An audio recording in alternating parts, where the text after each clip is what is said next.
네, 오늘 말씀의 시작도 좀 제 아들 하준이 이야기로 시작해 보려고 합니다. 어, 제 아이가 이제 행복을 누리는 것 중에 이제 행복하게 여기는 것 중에 하나가 뭐냐면 이제 아빠랑 같이 자는 겁니다. 이제 다음 달이면 초등학교 4학년이 되는데 아직까지도 이제 제가 재워줘야 좀 자는 그런 아이입니다. 그래서 아침마다 아니면 제가 좀 생각보다 늦게 올 때마다 전화하면 가장 먼저 하는 말이 이겁니다. 아빠, 늦게 와? 오늘은 잘 수 있어? 이렇게 이야기를 해요. 그리고 이제 하준이를 재워주는데 이제 자기 전에 항상 이제 기도를 합니다. 그래서 이제 하준이가 기도를 하면 제가 이제 조금씩 뭐 가르쳐 주면서 같이 이렇게 기도 훈련, 가르침을 주고 있습니다.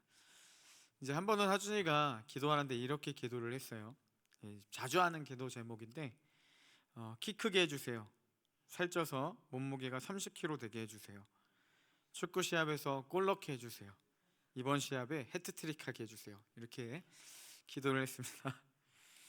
근데 이제 기도를 듣고 있는데 문득 지 좋은 것만 구하고 있네라는 생각들이 들더라고요. 그래서 기도가 한편으로는 하준이가 좀 원하는 것을 얻기 위한 수단으로만 사용하는 것 같아서 하나님이 원하시는 기도 그리고 하나님이 기뻐하시는 기도를 좀 가르쳐 줘야 되겠다는 생각이 들었습니다. 그래서 이제 하준이가 키 크게 해주세요, 살찌게 해주세요 라고 하면 제가 옆에서 하나님 사랑하게 해주세요, 내일 예배 재미있게 해주세요, 예배에 하나님 느껴지게 해주세요, 이렇게 추임새를 항상 넣어요. 그 하준이가 기도를 하면 제가 이제 그 기도에 이제 가르쳐 주고 싶은 기도를 계속해서 집어넣는 그런 일들을 합니다. 그러면 이제 감사한 것은요, 이후에 그 다음에 이제 하준이가 기도를 할 때 그런 기도 제목들이 나오고 있습니다. 그래서 하나님 더 사랑하게 해주세요, 예수님 하나님 만나게 해주세요, 뭐 이런 기도가 요즘 이제 계속하고 있습니다.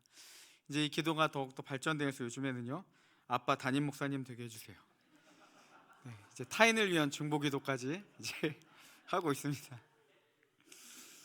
어, 네, 오늘 말씀을 보면서 이 시인의 기도를 보면서 제가 이 아이에게 정말 가르쳐 주고 싶은 기도가 참 잘 담겨 있다라는 생각이 들었습니다. 이 시인은요, 이 하나님에 대한 신뢰관계가 무너져 있는 상태였습니다. 이 악인들처럼 살고 싶은 그 유혹이 이제 자신에게 끊임없이 들어오는 거예요.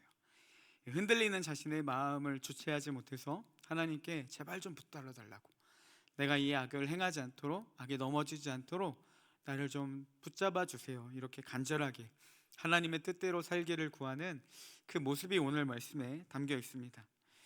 여러분, 우리가 기도할 때 필요한 것을 구하고 하나님의 도움을 구하는 것도 좋지만 정말 우리가 기도 가운데 구해야 될 게 무엇이 있겠습니까? 이 삶에서 어떤 초월적인 힘을 필요로 하거나 내 힘으로 얻을 수 없는 무언가를 필요할 때에만 하나님 앞에 구하고 기도하는 것이 아니라 하나님의 뜻대로 살기 위해서 하나님의 도우심을 구해야 한다라는 것입니다. 여러분, 하나님을 이용하는 것이 기도가 아니라요, 하나님을 더욱 바라보고 사랑하게 만드는 것이 기도라는 겁니다. 좀 멋있는 표현이니까 한 번 더 할게요. 하나님을 이용하는 것이 기도가 아니라 하나님을 더 바라보고 사랑하게 만드는 것이 기도라는 겁니다. 그러면 이제 시인의 기도를 구체적으로 좀 살펴보겠습니다. 우리 오늘 말씀 1절인데 같이 한번 읽기를 원합니다. 우리 1절 말씀을 함께 읽겠습니다. 여호와여, 여호와여, 내가 주를 불렀사오니 속히 내게 오시옵소서. 내가 내가 주께 주께 부르짖을 부르짖을 때에 때 내 음성에 귀를 귀를 기울이소서. 기울이소서. 아멘. 시는요, 부르다, 오다, 부르짖다, 귀를 기울이다, 이런 표현들을 사용하면서요, 지금 당장 하나님이 자신을 만나주지 않는다면 안 될 것 같은 그런 절박한 심정으로 하나님을 찾고 있습니다. 우리 2절에서도요 비슷한 표현이 나오는데 우리 2절 말씀도 함께 읽겠습니다. 나의 나의 기도가 기도가 주의 주의 앞에 앞에 분향함과 분향함과 같이 같이 되며 되며 나의 나의 손 손 드는 드는 것이 것이 저녁 저녁 제사 제사 같이 같이 되게 되게 하소서. 하소서. 네, 이 분향이라는 말은 매일 드리는 제물로 이 번제와 함께 드렸습니다. 그러니까 매일 드리는 제물을 하나님께서 기뻐 받으셨던 것처럼 손을 들고 드리는 기도를 이 저녁 제사같이 기쁘게 받아달라고, 그러니까 자신의 기도를 하나님 정말 기쁘게 받아주세요, 이렇게 이야기를 하고 있습니다. 그러면 도대체 시인이 어떤 상황이길래 이렇게 절박한 심정으로 간절한 마음으로 하나님께 기도하는 것이죠. 앞에서 이야기한 것처럼 이 시인이 지금 처한 상황은 뭐냐면 이 죄의 유혹, 그러니까 자신이 지금 넘어지기 직전인 죄의 유혹 가운데 노출되어 있는 그 상황이 있기 때문에 하나님 제발 좀 나를 건져달라고, 나의 기도를 들어달라고 이렇게 간구하고 있습니다. 그 시인을 유혹하는 그 죄의 모습들이 이제 3절, 4절에 기록되어 있는데요. 말, 마음, 행동 이 세 가지로 이 죄를 지을 수 있는 모든 영역들을 이제 압축해서 이야기를 하고 있습니다. 이 세 가지는 대표적인 죄의 특징으로 하나님의 자녀로 살기 위해서는 우리가 반드시 다스려야 될 영역입니다. 좀 구체적으로 보면 첫 번째는 말입니다. 우리 3절 말씀도 함께 읽겠습니다. 우리 3절입니다. 함께 읽겠습니다. 여호와여 내 입에 파수꾼을 세우시고 내 입술의 문을 지키소서. 시인이 지금 뭐라고 간구하고 있습니까? 내 입술을 지켜달라고. 이렇게 고백하는 이유가 뭘까요? 왜 하나님께 내 입술을 지켜달라고 하겠습니까? 안 지켜지니까. 자꾸 악인들이 하는 그 말을 내가 하고 싶은 유혹을 견디지를 못하겠으니까 제발 하나님 내 주체할 수 없는 입을 좀 파수꾼을 세워서 지켜주시고 입에 문을 지켜달라고 구하고 있습니다. 이 말로 범하는 죄가 너무 유혹적이니까요, 도저히 절제할 수 없는, 통제되지 않는 그 죄의 유혹이란 인식이 있으니까 하나님께 그 도우심을 구하고 있다라는 겁니다. 여러분, 하나님의 자녀로 살아가기 위해서 우리가 반드시 다스려야 할 첫 번째 영역이 바로 입술입니다. 말을 조심히 해야 되고 하나님 앞에 바른 말을 해야 되는데 문제는 이게 쉽지가 않다라는 겁니다. 여러분, 사람 관계에서도 가장 많은 상처를 주는 것, 많은 사람들이 그리스도를 떠나게 만드는 것, 그 모든 것이 다 어디로부터 옵니까? 대부분은요, 말이라는 거예요. 말 때문에 상처 주고 말 때문에 상처받습니다. 험담하는 말을 하며 편을 가르고 때로는 공동체에서 한 사람을 매몰시키기까지 합니다. 연예인들이 우울증, 공황장애에 걸리고 대인기피증, 심지어 자살까지도 선택하는 다 그 모든 것들이 다 어디로부터 옵니까? 이 말에서 온다는 거죠. 저도 이 말이 참 지키기가 너무 어렵습니다. 제 연약한 부분 중에 하나라고 생각하고 요즘 가장 많이 고민하는 것 중에 하나인데요. 이 말이라는 게요, 다 길들여지지가 않습니다. 하면 할수록 자꾸만 실수투성인 것 같아요. 그래서 때로는 안 하고 싶고, 이 잘못된 말을 하면 마음이 너무 괴로운데 한편으로는요, 그 말을 하는 게 왜 이렇게 재밌는지 모르겠습니다. 이 양면성을 가진 그 모습들을 보면서 저조차도 제가 좀 이해가 되지 않을 때가 있습니다. 하루에 수십 번이 더 넘도록 험담과 비난, 이 부정적인 이야기를 하지 말자고 다짐하고 또 기도하는데 이게 말이 잘 다스려지지가 않습니다. 올해 우리 이 청년들과 이제 같이 가정에 초청해서 이제 식사 교제를 나누고 좀 오랜 시간 동안 같이 교제를 많이 나눴는데요. 이 청년들이 이제 떠나면 제가 아내에게 가장 먼저 늘 하는 말이 있습니다. 뭐냐면, 여보, 혹시 말 실수한 거 없죠? 너무 부정적인 이야기를 하지 않았어요? 제가 이 했던 말들 중에 실수들이 막 떠올라서 아내에게 가장 먼저 물어봅니다. 혹시라도 청년들이 제 말로 불편했을까봐, 안 좋은 영향을 받았을까봐. 이게 청년들이 가고 나면 항상 신경이 쓰입니다. 아무리 노력하고 아무리 바래도 안 고쳐지니까 가끔은 아무도 안 만나고 싶고요, 좀 아무 말도 안 했으면 하는 그런 충동을 느낄 때도 있습니다. 그래도 이제 훈련이 돼야 되잖아요. 그래도 이제 부딪혀봐야 제가 이 말이 조금이라도 다스려지지 않겠습니까? 그래서 그냥 부딪히려고는 하는데 어떻게 해서든 고치려고 하는데 이 말이라는 게 참 다스려지지가 않습니다. 어제 아침에 오늘 본문 이 3절 말씀, 이 입술에 대한 부분들을 연구하고 있는데 주석에 이런 문장이 있었어요. 의인과 악인의 차이는 바로 이 영역에서 일어나는 일로 구분된다. 즉, 입술을 잘 다스리는지 그렇지 않은지에 따라서 의인과 악인의 차이가 여기서 구분을 된다. 이런 말을 보고 나서 좀 굉장히 충격이었습니다. 입술을 제어하지 못하고 툭툭 내뱉은 말들을 통해서 의인인지 악인인지가 여기서 구별된다고 한다면 너무나도 많은 악을 행하고 있는 제 모습이라는 게 이제 보이기 시작했죠. 사실 처음에는 그 말을 좀 인정하고 싶지 않았습니다. 왜냐하면 이 말과 저는 다른 상황이라고 생각했고 문제를 인지하고 노력하고 있으니 여기에 나를 적용하는 건 좀 옳지 않다라는 생각들이 처음에는 들었어요. 그러면 왜 죄라는 게 오면 우리가 먼저 피하고 싶은 마음이 있는 것처럼 이게 처음에는 좀 인정이 되지가 않더라고요. 그렇게 부인하다가 결국은 그 말을 받아들이게 되었고 하나님 앞에 고쳐달라고 또 기도할 수밖에 없었습니다. 여러분, 우리가 무엇으로 의인됨을 나타내겠습니까? 우리의 입술을 제어할 줄 알아야 되고 말을 다스릴 수 있어야 된다라는 겁니다. 시인은도요, 이 입술을 제어하지 못함으로 굉장히 괴로워했습니다. 유혹에서 벗어나고 싶어도 잘 되지 않는 자신의 연약함, 그리고 그로 인해 오는 이 죄로 인해 오는 괴로움 속에서 하나님께 호소하고 있는 것이죠. 제발 하나님, 제 입술에 파수꾼을 세워서 철저하게 제 입술을 지켜달라고, 그리고 제 입술의 문을 좀 막아달라고 도움을 구하고 있다라는 겁니다. 여러분, 우리에게도 아마 이 입술을 제어하는 게 쉽지 않을 겁니다. 말의 유혹으로부터 끊임없이 우리가 괴로움 속에 악인들과 똑같이 말하고 싶고 똑같이 이야기하고 싶은 충동이 너무나도 강하게 올 거예요. 그렇다면 우리가 해야 될 게 무엇이겠습니까? 시인처럼 하나님 앞에 간절하게 입술을 제어해 달라고 기도해야 된다는 사실입니다. 두 번째는요, 마음이라는 거예요. 우리 4절 말씀도 함께 읽겠습니다. 우리 4절 말씀을 함께 읽겠습니다. 내 마음이 악한 일에 기울어 죄악을 행하는 자들과 함께 악을 행하지 말게 하시며 그들의 징수성찬을 먹지 말게 하소서. 시인이 뭐라고 이야기를 하냐면요, 이제 내 마음이 악한 일에 기울어지고 있으니까 하나님 제발 제 마음을 잡아주세요, 이렇게 기도하고 있습니다. 제가 이제 그 20대 청년 때 이제 필리핀 선교사님과 1년 정도 지낸 적이 있었는데, 그분이 이 영적 전쟁에 대해서 이렇게 이야기를 하셨어요. 죄를 짓고 싶은 우리의 육신의 욕망과 또 영적인 것을 추구하는 우리의 내적인 갈망이 이 싸우게 되는데, 그것이 생각이라는 영역에서 싸우게 된다. 그리고 이게 영적 전쟁이다라는 말을 하셨습니다. 그래서 이 영적 전쟁을 성령의 충만함으로 물리쳐야 된다라는 이야기가 좀 아직도 많이 머릿속에 남습니다. 여러분, 마음이 어떤 곳입니까? 행동을 옮기기 전에 그 일을 계획하는 곳이 마음이에요. 그래서 잠언 4장 23절은 이렇게 권면합니다. 우리 잠언 말씀도 같이 한번 읽어보겠습니다. 모든 지킬 만한 것 중에 더욱 내 마음을 지키라. 생명의 근원이 이에서 남이니라. 아멘. 마음이 어떤 영역이라고요? 생명의 근원이 여기서 나오기 때문에 무릇 지킬 만한 것보다 더욱 마음을 지켜라, 이렇게 이야기를 하고 있습니다. 우리 내면엔 항상 선한 마음과 악한 마음이 싸움을 반복하고 있죠.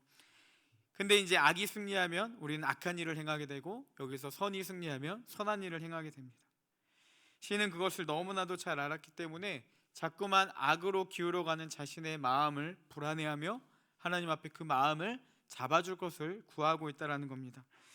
여러분, 우리가 어떤 마음을 갖고 있는지 내면을 늘 살피는 게 너무 중요합니다. 요즘 이 도파민 중독, 쇼츠, 짧게라는 그런 말들로 빠르게를 더 많이 강조하고 있는 시대 가운데서요, 하나님 앞에 자신의 내면을 곰곰이 묵상해 볼 필요가 있다는 거예요.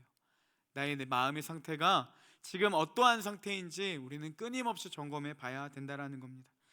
혹시라도 내 안에 하나님이 우선순위가 두고 있는지, 아니면 하나님이 아닌 다른 것이 우선순위가 되어 내 마음을 빼앗겨 살아가고 있는지, 성경은 이걸 뭐라고 이야기합니까? 우상숭배, 죄라고 이야기를 하고 있다는 겁니다. 내 마음의 우선순위가 하나님이 아닌 다른 그 무언가가 향하고 있다면 우리의 마음은 지금 악한 길로 기울어져 가고 있다는 것입니다. 하나님의 뜻을 따르기보단, 그것을 기뻐하기보단 하나님과 반대되는 것을 추구하며 살아간다면, 그 반대되는 것을 내가 오히려 더 기뻐하며 살아가고 있다면, 우리는 시인처럼 하나님 앞에 악으로 기울어져가는 우리의 마음의 상태를 고백하고 붙잡아 줄 것을 기도해야 한다는 겁니다. 시인이 말한 이 죄의 모습, 세 번째는 뭐냐면요, 이 행동입니다. 시인은 악인들과 함께 죄를 행하지 않고 세상이 아닌 하나님에 따르게 해달라고 기도하며 뭐라고 이야기하냐면, 그들의 징수성찬을 먹지 말게 해달라고 하나님 앞에 기도하고 있습니다. 세상이 주는 유익을 먹지 않게 해달라고. 그러니까 즉, 악인들처럼 살고 싶은 욕망이 너무 강하니까, 그 징수성찬을 먹고 싶은 마음이 너무 강하니까요, 그렇게 하지 말아달라고 하나님 앞에 기도하고 있습니다. 저는 이 4절 말씀에 이 말이 너무 마음에 맴돌았습니다. 그들의 진수성찬을 먹지 말게 하소서. 여러분, 진수성찬이 뭡니까? 온갖 귀한 음식으로 잘 차려진 상입니다. 보기만 해도 침샘을 자극하고 마치 입에 침으로 막 홍수로 가득하게 될 만큼 이 너무나도 귀한 음식들로 차려져 있는 그 상이 있어요. 그거를 뭐라고 말하고 있어요? 먹지 말게 해달라고. 여러분, 이렇게 고백하는 게요, 쉬운 일이 아니라는 겁니다. 저는 이게 너무나도 눈에 맴돌았고 마음에 걸렸던 게 뭐냐면, 세상이 주는 유혹들이요, 딱 이거 같아요. 진수성찬, 온갖 귀한 음식으로 잘 차려진 밥상처럼 하나님의 뜻에 벗어나도록 우리를 유혹하는 세상의 것들은요, 너무나도 달콤하다라는 겁니다. 그래서 많은 사람들이 이 진수성찬에 넘어가게 되죠. 먹지 말게 하소서보다는 어떻게 먹어야 될지를 궁리하며 하나님의 눈치를 보고 있다는 겁니다. 오늘 말씀을 준비하면서 한 목사님의 설교를 들었는데 이런 내용이 있습니다. 그 목사님이 계신 교회에 이제 사업을 하는 한 장로님이 계신데, 이 사업이 잘 되지 않아서 이제 힘든 시간을 겪었습니다. 그러니까 이제 목사님도 그 장로님을 보면서 마음이 아파서 이제 같이 기도하자, 이제 하나님의 회복을 기다리자, 이렇게 간절히 기도했다고 해요. 그렇게 이제 10년이라는 긴 세월이 흘렀습니다. 이 10년이 지난 후에야 이제야 조금 그 사역에 좀 빛이 보여지는 것 같았어요. 지금까지 믿음으로 버티고 견딘 보람이 있구나, 이렇게 느낌이 들 정도로 이 흔히 말하는 그 대박 계약을 앞두고 있었습니다. 그러면 이제 장로님이 행복해야 되잖아요. 근데 이제 얼마 후에 봤는데 낯빛이 되게 어두웠다고요. 그래서 이 목사님이 물었습니다. 장로님, 무슨 일 있으세요? 라고 물었더니 장로님이 이렇게 이야기를 했다고 합니다. 이제 마지막으로 도장을 찍고 계약이 성사될 단계인데 가만히 계약서를 살펴보니까 이 법을 어겨야 할 일이 하나 있습니다, 라고 이야기를 했답니다. 그러니까 이 대박 계약을 앞두고 있는데 그 조항 중에 법을 어기는 것이 하나가 있어서 이분이 해야 될지 말아야 될지, 그리고 이 길이 맞는지 안 맞는지 이 근심으로 다가오기 시작했다는 거죠. 그러자 목사님이 이렇게 말씀을 하셨대요. 지금 이게 고민될 일입니까? 10년 동안 왜 그렇게 연단을 받으셨어요? 아니, 10년 동안 연단받은 결과가 법을 어기는 계약서에 도장을 찍어야 할지 말아야 할지, 그 고민하려고 연단받으신 겁니까? 장로님, 이제는 고생이 아니라 감옥에 갈 처지입니다, 라고 이야기를 했대요. 장로님은 긴 시간 동안 하나님 앞에 간구하며 준비했지만 세상이 주는 진수성찬 앞에요, 무너지기 직전까지 갔다라는 겁니다. 여러분, 세상이 주는 이 진수성찬은요, 우리 앞에 이렇게 너무나도 달콤하고 우리는 그 앞에 이토록 연약한 존재라는 거죠. 그 앞에서 여러분, 자신 있게 도장을 찍지 않을 자신이 있으십니까? 세상이 주는 그런 유혹들은요, 우리가 생각하는 것처럼 이기기가 쉽지가 않아요. 너무나도 그럴듯하고 정말 잘 차려진 밥상처럼 너무나도 매혹적입니다. 이런 유혹이 시인에게도 왔고 동일하게 다윗도 괴롭고 힘들었습니다. 하나님이 자신을 돌아보지 않는다면 악한 일에 마음이 넘어갈 것 같고 진수성찬 앞에 굴복할 수밖에 없는 자신의 연약함을 보게 되었다는 거죠. 여러분, 그 상황 가운데서 시인은 어떻게 이야기를 하고 있습니까? 마음이 약해지고 유혹에 넘어갈 것 같지만 이렇게 분명하게 고백하고 있습니다. 죄악을 행하는 자들과 함께 악을 행하지 말게 하시며 그들의 진수성찬을 먹지 말게 하소서. 먹고 싶고 하고 싶지만 하지 말게 해달라고 하나님 앞에 기도하고 있다는 겁니다. 여러분, 세상은요, 지금도 우리에게 끊임없이 이 진수성찬을 통해 우리를 유혹하고 있습니다. 그들과 호의호식하며 즐겁게 살아갈 것을 우리에게 요구하고 있다는 거예요. 문제는 이런 유혹이 올 때 우리는 어떻게 반응하냐는 것입니다.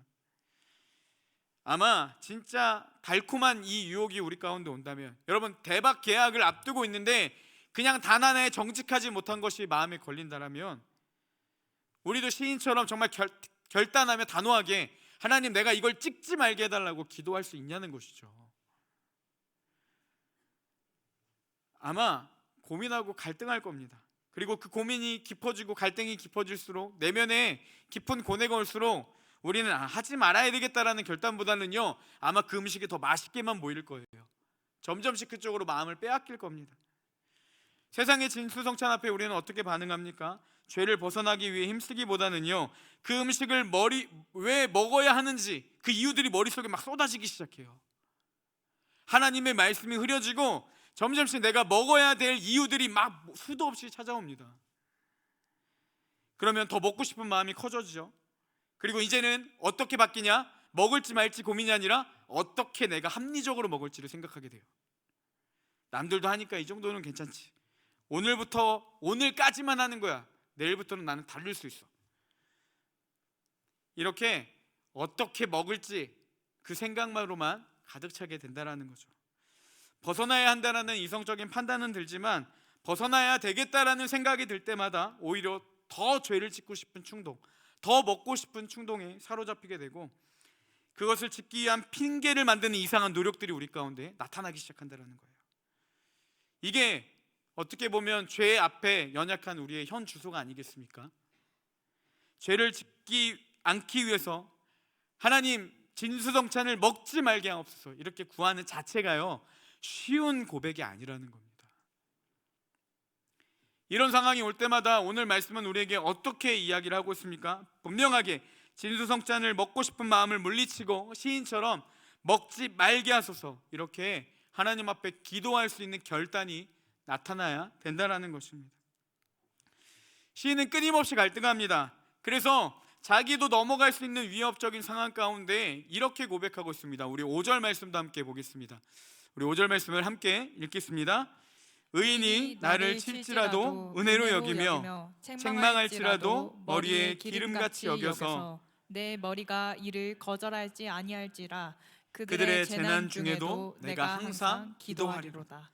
시인은 이렇게 이야기를 합니다. 하나님, 당신이 의인을 사용하셔서 지금 나를 징계하신다고 하더라도 내가 이 죄의 유혹을 벗어날 수만 있다면 기꺼이 내가 그 징계를 받고 심지어 이것을 은혜로 여기겠습니다라고 합니다. 머리에 바르는 기름처럼 당신의 징계를 내가 귀하게 여기겠습니다. 징계와 책망으로 하나님을 원망하는 것이 아니라요, 내가 오히려 하나님께 더 기도하겠습니다. 이렇게 고백하고 있다고요. 지금 상황이 어떤 상황입니까? 이 죄의 유혹으로부터 물리친 상황이 아니에요. 자기는 지금 넘어가기 직전 숨이 헐떡헐떡 거리는 상황 가운데서 뭐라고 이야기를 하냐면 차라리 하나님 나를 징계해 주세요. 그럼 내가 그것을 당신의 은혜로 알겠습니다. 차라리 내가 넘어지게 해주세요.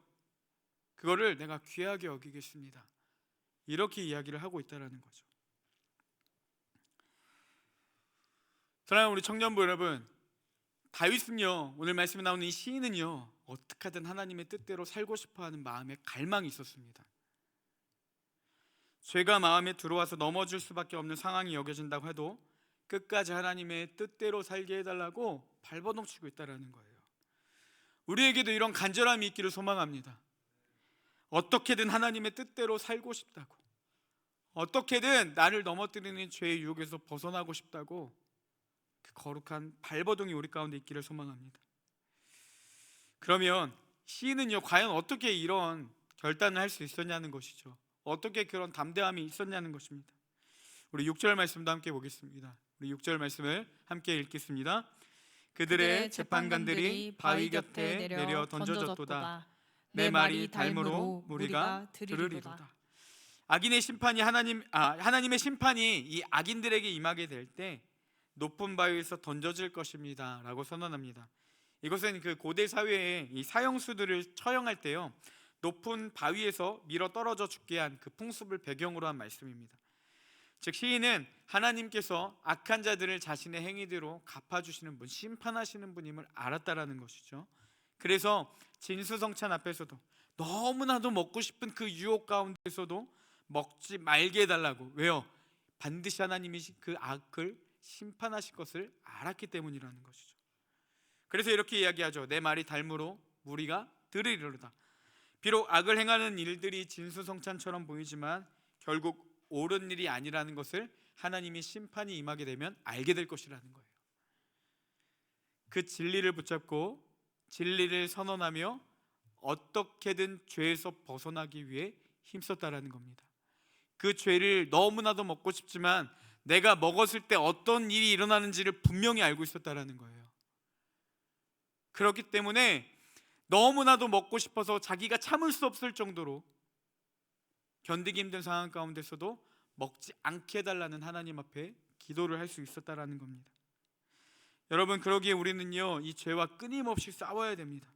죄의 유혹에 흔들리지 않도록. 그리고 죄에서 유일하게 우리를 건져주실 수 있는 능력을 가지신 분, 그 예수 그리스도가 우리를 구원해 주실 것을 끝까지 믿음으로 간구하며 이 바른 길, 하나님의 뜻에 따른 옳은 길로 나아가야 된다는 겁니다. 시인은요, 죄의 유혹과 치열하게 싸웠습니다. 그 내용을 8절에서도 볼 수 있는데요, 우리 8절 말씀도 함께 읽겠습니다.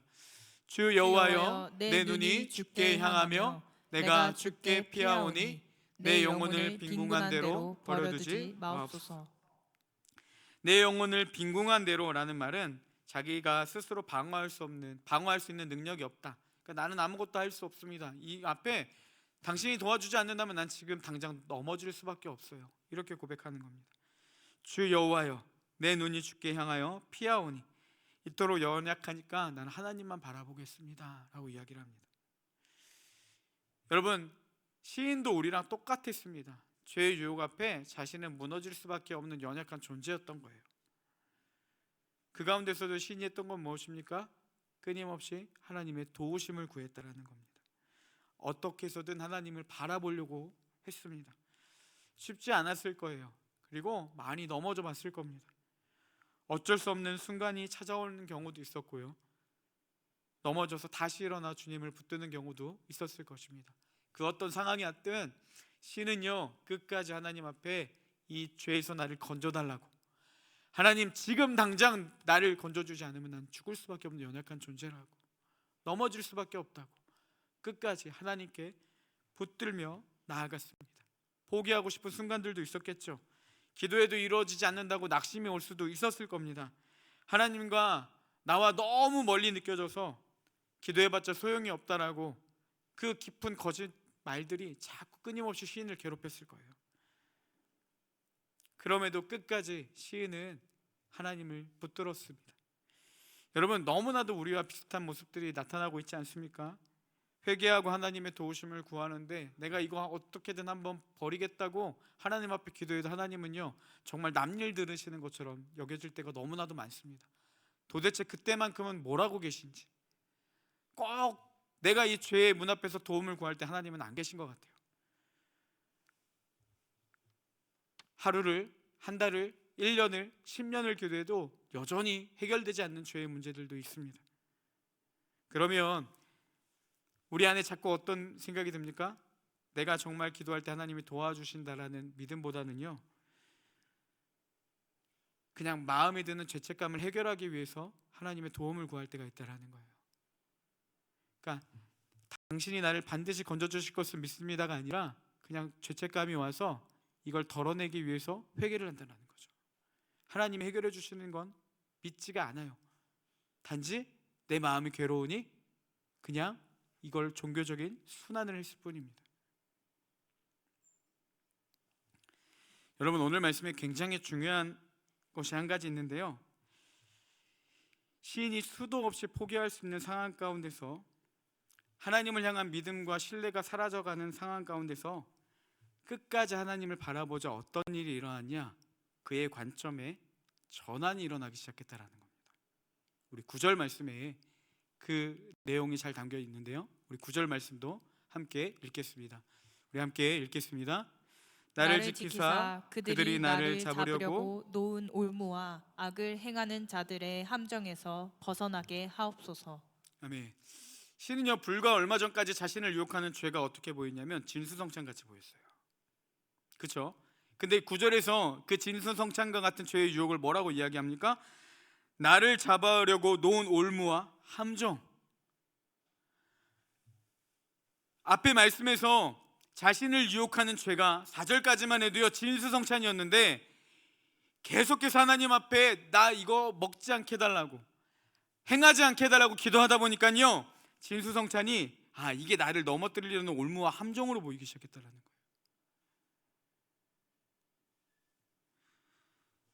불안함 속에서도 끝까지 믿음으로 버티며 기도하자 왜곡되었던 진리가, 왜곡되었던 사실이, 거짓으로 가려졌던 사단의 유혹들이 실체가 보이기 시작하는 겁니다. 여러분, 우리를 넘어뜨리려고 수도 없이 공격하는 죄의 유혹 앞에, 사단의 공격 앞에, 그러면 우리가 끝까지 붙들어야 될 게 무엇이겠습니까? 하나님께 간구하는 것, 버릴 수 있도록 도와달라고 해결하는 것보다 그 해결하실 주님께 끝까지 발버둥 치는 것, 어떻게 해서든 먹지 않게 해달라고 하나님의 도우심을 구하는 것, 그것이 우리에게 너무나도 필요하다는 겁니다. 그러면 어느 순간 하나님이 역사하기 시작하시는 거예요. 왜곡된 상황 가운데서 진실을 바라볼 수 있는 눈과 믿음이 열리기 시작합니다. 달콤했던 죄의 유혹의 실체가 보이기 시작하고요, 벗어나기 위해 더욱더 주님을 붙들게 된다는 겁니다. 저는 오늘 말씀의 결론을 좀 이 말씀으로 내리고 싶습니다. 우리 예레미야 29장 12절 13절 말씀입니다. 우리 먼저 12절을 함께 읽겠습니다. 너희가 내게 부르짖으며 내게 와서 기도하면 내가 너희들의 기도를 들을 것이요. 우리 13절도 함께 읽어볼까요? 함께 읽겠습니다. 너희가 온 마음으로 나를 구하면 나를 찾을 것이요 나를 만나리라.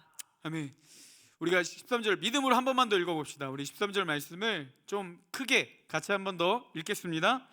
너희가 온 마음으로 나를 구하면 나를 찾을 것이요 나를 만나리라. 여러분, 하나님의 놀라운 축복이 13절에 담겨 있습니다. 여러분, 이 말씀을 믿으십니까? 너희가 온 마음으로 나를 구하면 나를 만날 것이고 나를 찾을 것이다. 누구든지 중요한 게 아닙니다. 하나님을 온 마음을 다해서 구하는 자, 하나님을 온 마음을 다해서 찾는 자들, 그게 누구든 주님은 그를 만나주시겠다라는 겁니다. 그 주님이 우리 삶에 개입하셔야, 우리 삶 가운데 충만하게 임하셔야 그때 죄의 실체들이 보이고요, 우리를 끊임없이 괴롭히는 이 죄에서 벗어날 수 있다는 사실입니다. 이 축복은 누구에게 주어집니까? 온 마음을 다해 간절히 하나님을 찾는 자들입니다. 이제 말씀을 마치겠습니다. 우리 찬양팀 준비해 주시고요. 어제 저녁에 계속 말씀을 준비하면 좀 한 가지를 계속 묵상했어요. 왜 죄를 멀리해야 될까?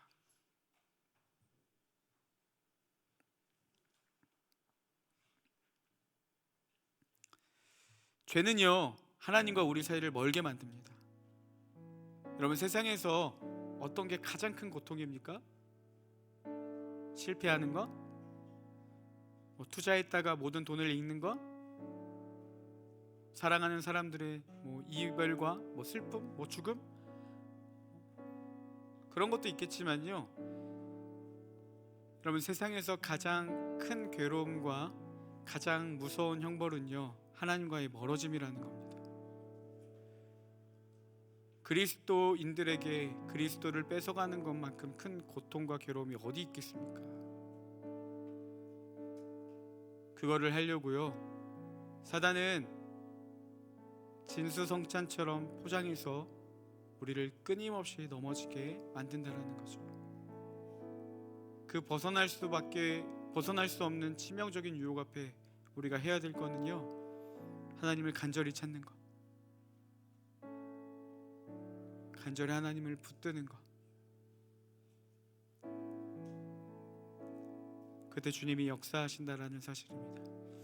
우리가 그 믿음 가지고 함께 이 시간 찬양하고 기도하기를 원합니다. 우리 주의 도를 버리고